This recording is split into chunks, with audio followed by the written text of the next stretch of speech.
Assalamualaikum warahmatullahi wabarakatuh. Saya Kornra Desa NIM 18042176 akan membacakan tentang pengaruh budaya asing terhadap kalangan remaja di Indonesia guna untuk menyelesaikan UAS mata kuliah Studi Masyarakat Indonesia. Yang pertama, latar belakang. Di era globalisasi saat ini, pergaulan dan persaingan antar bangsa semakin kental. Di dalam pergaulan antar bangsa yang semakin kental itu akan terjadi proses akulturasi, saling meniru dan saling mempengaruhi antar budaya masing-masing. Yang perlu kita cermati dari proses akulturasi tersebut adalah pengaruh global dapat melunturkan tata nilai yang merupakan jati diri bangsa Indonesia atau sebaliknya. Saat ini, masyarakat di Indonesia pun lebih condong dan menyukai budaya baru yang bukan asli berasal dari Indonesia sendiri. Hal tersebut sejalin ketika masyarakat mulai meninggalkan budaya aslinya. Globalisasi. Tomlinson mengutarakan globalisasi dalam dua sisi. Yang pertama, globalisasi dapat membawa keuntungan kepada sesuatu negara karena globalisasi telah membuat dunia terasa dekat sekali. Jarak individu dalam suatu negara dengan negara lain sudah tidak ada batasan lagi. Perkembangan alat teknologi komunikasi seperti radio, televisi, video, internet telah membuat individu begitu mudah menjangkau wilayah orang lain. Yang kedua, globalisasi dapat membawa keburukan kepada sesuatu negara, sebab ia akan menimbulkan imperialisme baru terhadap budaya sesuatu bangsa.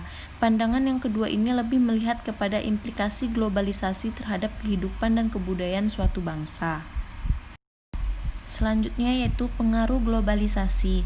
Menurut Abdullah, pengaruh global dalam penyebaran budaya semakin terlihat dengan adanya berbagai faktor pendukung, seperti media sosial dan media massa. Migrasi dari suatu tempat ke tempat lain tidak lagi dibutuhkan lagi untuk membawa suatu kebudayaan berpindah. Hanya dengan mengakses kebudayaan dari negara lain dapat diserap oleh pengguna. Munculnya ruang elektronik dalam kehidupan secara meluas menyebabkan hilangnya proses social learning yang memungkinkan empati dilakukan dalam hubungan manusia. Selanjutnya yaitu budaya. Koen Jaraningrat mengatakan budaya berasal dari perkataan Sanskrit budi yang berarti budi atau akal. Pengertian ini menggambarkan bahwa budaya adalah perilaku yang dihasilkan oleh manusia secara sistematik melalui proses pemikiran dan pembelajaran dari lingkungan hidupnya.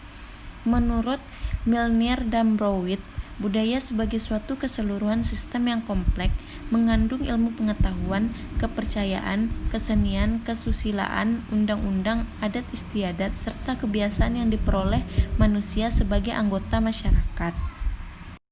Selanjutnya, budaya populer. Pengertian budaya populer adalah suatu kebudayaan yang sudah berkembang atau suatu pandangan hidup, praktik, dan karya yang banyak disukai oleh banyak orang. Biasanya, budaya ini diproduksikan secara komersil. Dalam perspektif industri budaya, arti budaya populer adalah budaya yang lahir atas kehendak media massa. Selanjutnya yaitu remaja.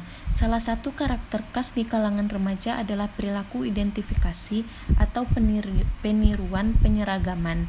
Dalam suatu kelompok remaja membutuhkan patron atau disebut dengan contoh panutan untuk dijadikan contoh dalam bersikap.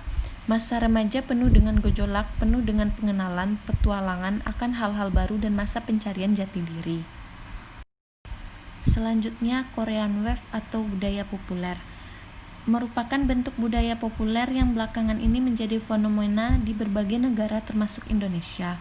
Korea Pop atau K-pop menjadi salah satu produk Korean Wave paling digemari oleh masyarakat Indonesia. Ini ditunjukkan dengan diadakannya konser boyband dan girl band serta artis-artis asal Korea yang berkali-kali digelar di Indonesia. Kemunculan boyband dan girl band disebut antusias oleh kalangan masyarakat Indonesia. Penerimaan yang luas terbukti dari banyaknya penggemar dan munculnya beberapa fans klub artis boyband Korea. Selanjutnya, perubahan perilaku remaja Indonesia. Yang pertama, kegemaran mengikuti gaya busana atau fashion yang diperlihatkan pada setiap drama atau tayangan Korea. Yang kedua, mulai menggunakan kosakata budaya lain. Yang ketiga, mengaplikasikan gaya hidup seperti hangout atau di tempat-tempat gaul seperti kafe yang bernuansa ala-ala budaya asing. Yang keempat, yaitu selain perilaku mengimitasi, muncul sifat konsumtif di kalangan remaja. Mereka sudah mulai tertarik dengan produk terbaru. Selanjutnya yaitu dampak. Dampak positif yang pertama yaitu memberikan motivasi dan semangat. Yang kedua, memiliki banyak hubungan pertemanan dan manfaat emosional. Yang ketiga, menghasilkan keuntungan dari penjualan online. Dampak negatifnya yang pertama, mengganggu kesehatan fisik. Yang kedua, kesusahan tidur. Dan ketiga, boros.